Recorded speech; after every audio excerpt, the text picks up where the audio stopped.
I'm here today on behalf of OGVTV at the Cyber Resilience Conference for National Security and the Energy Sector. And I'm here today with Ari Mahairas. Welcome along to your interview, Ari. I'm delighted to be able to ask you some questions.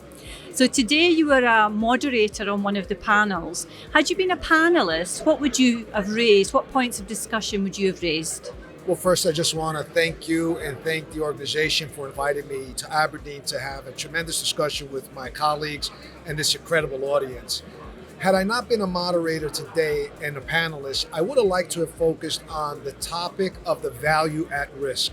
I think some of the things that organizations are looking for is really, I know that there's a threat out there and I need to protect it. Not only how do I do it, but why do I really need to do it? So if we understand the why, I think it becomes a lot easier to do the incremental steps that require to security for the topic. So what is the value at risk? So as an organization, we like to try and understand the crown jewels. If those were impacted in some way, what is the economic impact to the organization? So that is the quantitative value that we sort of discussed during the panel, but I would have liked to have fleshed that out a little bit more.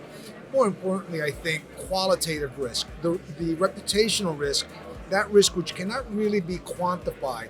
How does that impact? And there's a couple of really good examples in the world out there that will show us what a cyber attack can do to an organization's reputation, which I think, again, is not easily quantified.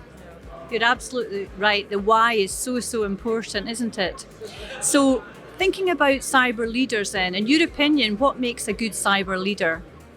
Well, I think what makes any good leader is clear communication. But the challenges we're confronted with in cyber have to do with really understanding the threat landscape. And so there are leaders out there who are not necessarily cyber trained. They don't have that background. And so I think it's incumbent upon those people in leadership positions over cyber parts of the organization to ensure they understand what they're being told. Having the ability to understand, which a lot relies on the person communicating that message, is really integral part of leading a cyber team.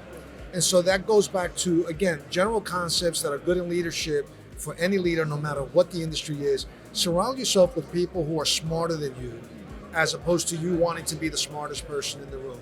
If you're surrounded by people that are smarter than you, then I think they'll be able to lead you down the right path where the right decisions are being made.